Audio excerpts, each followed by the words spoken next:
What up, world? It's your boy Vic XL, and this is the Riding Dirty Show, where we bridge the gap between hip hop and everyday life, man. I gotta say one time for the good people over at WRFG 89.3 FM, our FM radio home for the past 15 plus years. Definitely holding down the 3 a.m. to 6 a.m. slot, Thursday night, Friday morning, man. I gotta say one time for my beautiful daughter Ashley on the check-in. I love you. Also, gotta say one time for the good people over at live365.com. Last year, we partnered up with Live365.com and we launched our very own internet radio station. Now, we're more than just a basic internet radio station. We are a media-based tracking internet radio station. Now, for those who might not be up on their Business 101, Music Business 101, media-based tracking means that if your music is properly registered through BMI, ASCAP, or CSAC, if you're played on any Live 365 affiliate station, then you will receive points and credits towards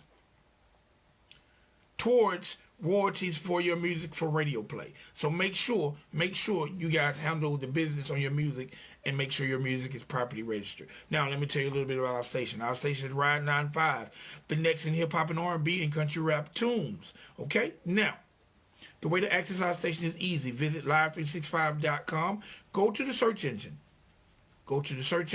Type in Ride 95, and that's RIDE, the number 9, the number 5. That's RIDE, the number 9, the number 5. Click on our station logo. Once you click on the station logo, you have music 24 hours a day, 7 days a week, 365 days a year. What up, Go Hard Stunt? Also, if you want to check us out via your mobile device, download the Live 365 app. Once you download the Live 365 app, go to the search engine. In the search engine, you'll notice Live 365 have over 2,000 radio stations. Go to the search engine, type in Ride 95, and again, click on the station logo, music 24 hours a day, 7 days a week, 365 days a year. Again, Ride 95, what's next in hip-hop, R&B, and country rap tunes. Okay? Check us out. Lock us in for your internet radio needs. All right, gotta say one time for our amazing sponsors, one time for the good people over at Liquor Lollipops. Liquor Lollipops is a premium hard candy designed to taste like your favorite alcoholic beverage. They have over 15 flavors to get your taste buds drunk.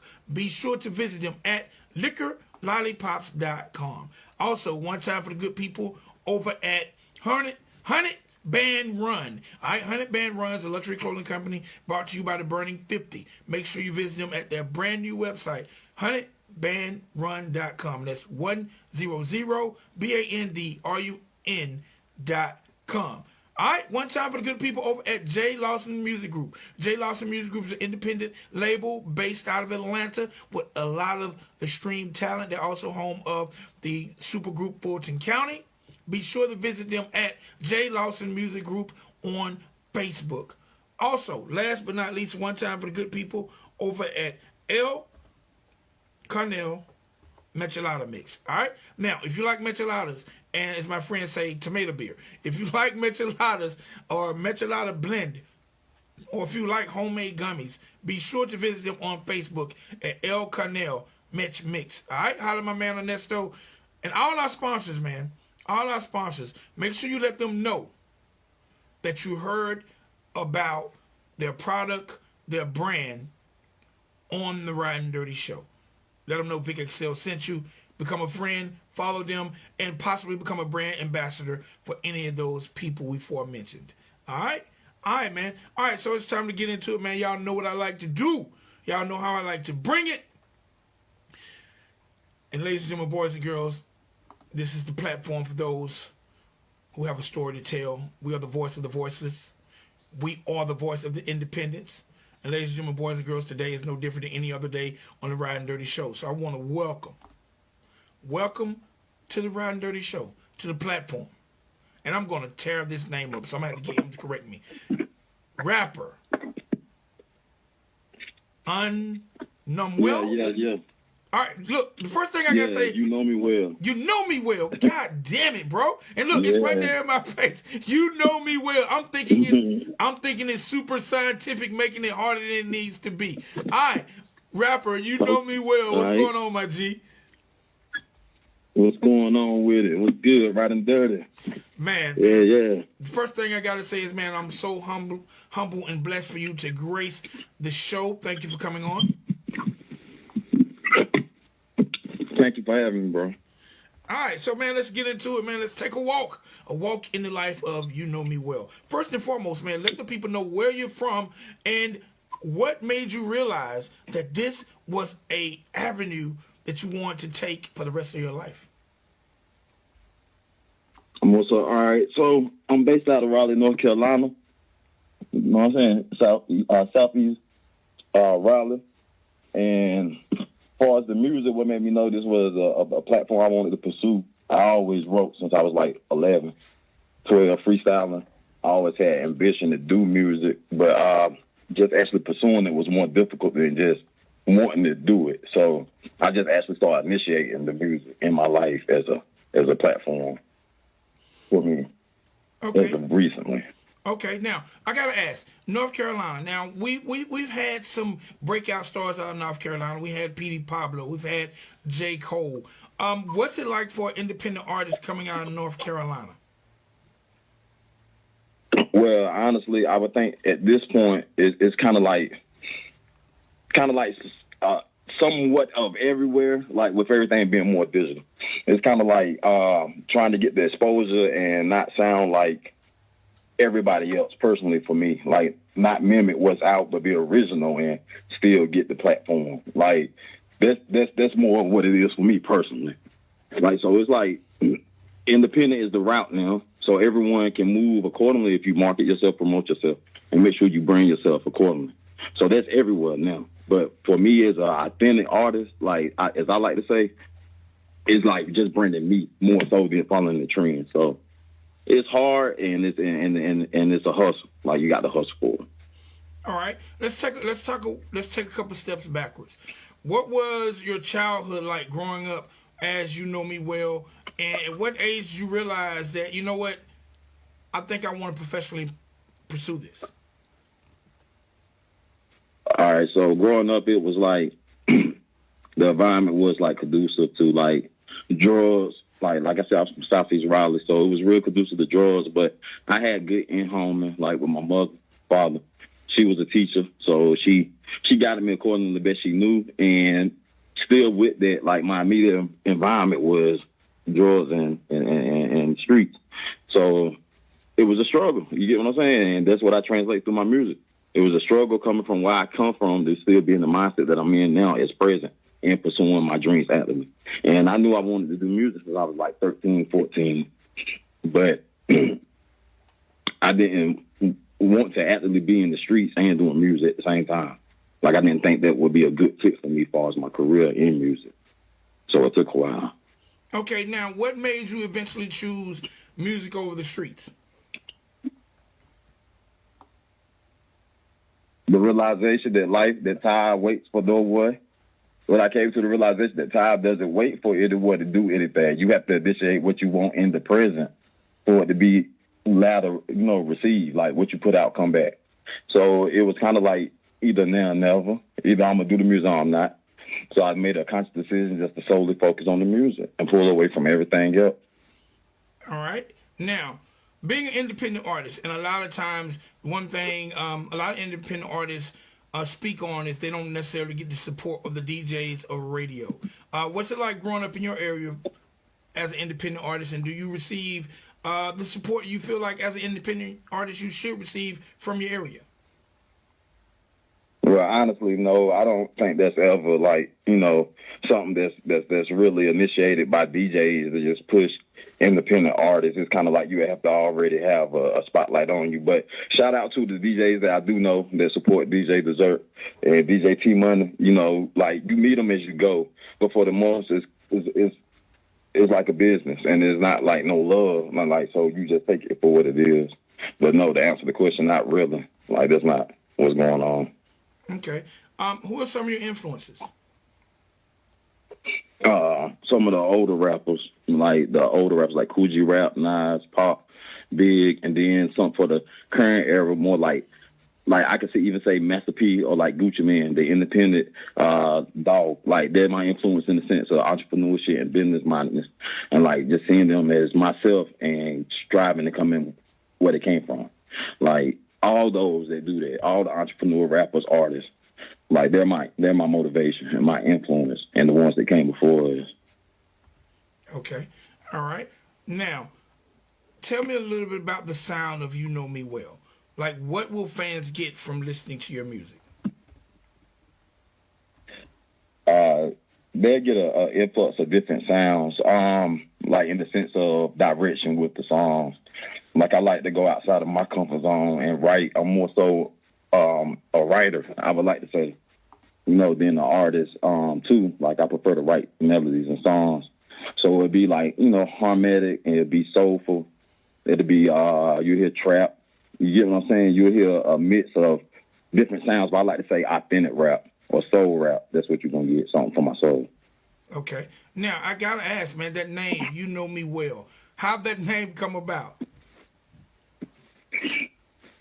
I think it was maybe 2016. I think I was writing or something, going through some shit, and I was writing, me and my girl at the time, and it came about from a song that I wrote. I took that name, You Know Me Well, but it stands for like you being one as I, or you know me because I'm just as you. So you know me well, and it's a question at the same time. Do you know me well? And it stems from Emmanuel. It say God was in man, man was of God, God was in him. So you know me well is a play off of Emmanuel, and us all being one and the same. Okay. All right. Now, with a name like that and with the science behind it, I got to ask, like, how important is lyrics and the messages in your lyrics for you as an artist? Most important, like Double Boy at the top. Like they have something of substance is most important. Be able to paint a picture for the consumer and for the listener is most important. Direction. Okay. Now, living in the era and the times that we are, especially with the world being almost racially divided, like how important, and will we see messages in your music that speak on the topics of what's going on in the world today? Yeah, more so you'll hear messages speaking on a range of different subjects and topics from social economics, struggle within like relationships. It'll vary, but I've been speaking on it. Like that's my whole basis, talking to the world from the standpoint and the condition of people in my situation or coming from where I come from and me personally. So I'm speaking on everything in between in the music. All right. As an independent artist, man, if you could change anything about the game from an independent artist perspective, what change would you make? That's a good one. I don't know. That's one to think on, bro. I probably just change the deals, like within like the structure of some of the deals the independent artists take and what they have to give up to take a major deal if they choose to, or like as far as their writing and publishing. Like it's just crazy. Like you sacrifice so much for the amount of money they get on their advance, maybe if they gonna take that route. You get what I'm saying? Like it got to pan out somewhere for the artist putting everything in and receiving so little out. The streaming platforms, maybe. Maybe I try to make it so the independent artists could buy into the streaming platforms that it is. And you get some kind of stake into it, where their music being placed and where the money is being made at. Okay, now I noticed when I checked out your Instagram page, it's You Know Me Well, Lil Kev, Locksmith. Is that the entire name, or explain what's up with the Lil Kev and the Locksmith? Or is that just the entire name? Yeah, Lil Kev, that's my name. That's where my people know me as. Like, You Know Me Well is my mom. Like, that's my name that I go by far as we're doing the music. And Locksmith is an adjective to describe me that was given to me by my partners. Because they call me the key holder with the verses. So Locksmith speaks to that. And some of the music you'll hear me say, I'm the key. Or I'm speaking to the verses within the lyrics. Okay. All right. Definitely. Man, what do you feel? Because you mentioned independence. Like, what do you feel about the state of hip hop when it comes to independent artists versus major artists? Honestly, bro, right now, like, it's gonna always be a differential between the two because it's for the majors, they got the exposure and the backing, the monetary backing. It's gonna always be a larger platform for them. But for the independent artists, right now, the chance of getting heard and seen is more open than it's ever been. If they willing to invest in themselves and push themselves in front of the right platform and do some of the things that they need to do to expose themselves, is at their hands now in comparison to before. So I think, give and take. You get what I'm saying? The scales aren't uneven, but they're always to the advantage of the major. All right. Now, yesterday, unless you live under a rock, Derek Chauvin was pronounced guilty on all 3 murder counts on George Floyd. What is your opinion on that verdict, and where do you think we go from here? As far as the verdict goes, I think, the guilty verdict is fair, like, far from what I've seen, just like the rest of America and across the world, like, it was uncalled for. So I think that was cool in the sense of him being found guilty. It was necessary, but we waiting for sentencing, and it's kind of like, of course, we glad he was convicted, but at the same time, it's systematic still, the issue, and it's like we need to address that.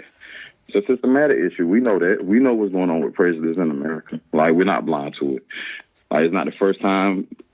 God willing, it'll be the last, but it hasn't been since then. So, systematic, structure change. No doubt, definitely, bro. You hitting the nail on the head with it. You hitting the nail on the head with it. All right, let's talk a little bit about projects. Like, what can people find in the marketplace from You Know Me Well? All right, right now, currently, my album "How Can I Rest" is streaming live everywhere, all the major platforms. On my YouTube at Greater Good, you can find all the videos, and that album is 14 tracks with my with Magic, including Magic. That was pre-released as a single earlier this year. It's doing well. Y'all check that out. And I got a couple singles out. Neon Diamonds came out February the 14th. On my YouTube, you can check it. Greater Good, You Know Me Well, Look Here, Locksmith. Working on the mixtape dropping later this year. And a few singles coming out leading into next year. Oh, and before I forget, check Breathe, too, the feature I got with King Cricket. It's streaming, too, live now. It's up. All right, man, what was it like working with King Cricket? It was a feature, and we working across state lines during the pandemic, so it was a feature already sent ready to be laid. You get what I'm saying? So I didn't get to really interact with him personally, but I look forward to meeting him when I can get out to the land out there. All right, but still being able to have a feature of an artist of that magnitude, man, what does it feel like? And what was it like to make sure that you had some heat to go beside King Cricket's heat? Yeah, so to have produced some work with him was exuberating. To be honest, it's exuberating. You feel me? I look to him as a staple in the hip hop community. So to be able to lay something alongside him was a real good feeling, a real good moment for me. And as far as putting the verse down, man, it was natural. It was like being at home because he's so authentic in his bars and he was speaking to something. So it resonated right with me, and I think the work came together good. So I enjoyed it. All right, man, that's dope. All right, let's talk a little bit about the joint Neon Diamonds. There's a video for it. Tell me a little bit about the video. Tell me a little bit about the concept of the song. All right, Neon Diamonds came about. I was vibing to a track that I received named Neon from That Clean Beat. Shout out That Clean Beat. And I held the beat for a while, trying to, grasp the concept for it. I love the beat. And it was getting close to Valentine's Day, and I was with my lady, and the concept came to me, Neon Diamond. And I wrote the track and had somebody do the vocals, 2B, the Solely Ghost, on Instagram. He did the vocals for me. We put it together, and the video was shot to reflect the women across the world, being looked to as something of value. I mean, it's kind of sensual in the video, but it's still, we speaking to the woman being bright in our life and full of love. So it was a real good, feel-good song. I enjoyed it. All right. Now, let's talk a little bit about social media and the World Wide Web. How has social media and the World Wide Web affected how you market your music and get it to people who might not normally hear it beyond North Carolina? It's affected in a positive way in the sense of it's allowed the outlets for it. Like social media and the web has allowed the outlets and the pathways for the music to get there in front of people in a split second. In comparison to before, where you would have to physically push those CDs or those copies to people. Like, so it's made the music more accessible, and it's made it on the monetary end a little less rewarding unless you're doing like, a major, or unless you're doing real well with your numbers on the streaming platforms, or unless you have a website. So it's made it different, but it's made it, it's just the game, but it's still like made it good on the other side of the token. All right. With that being said, man, tell the people how they can find you all throughout the World Wide Web. Hey, stream Uknomewel, Lil Kev, Locksmith. Just type in Uknomewel, Lil Kev, Locksmith. It'll pull it right on up. Google that. You can find me on Spotify, Apple Music, Tidal, YouTube, wherever you stream and listen that we there. Be on the lookout. More projects coming, more upcoming.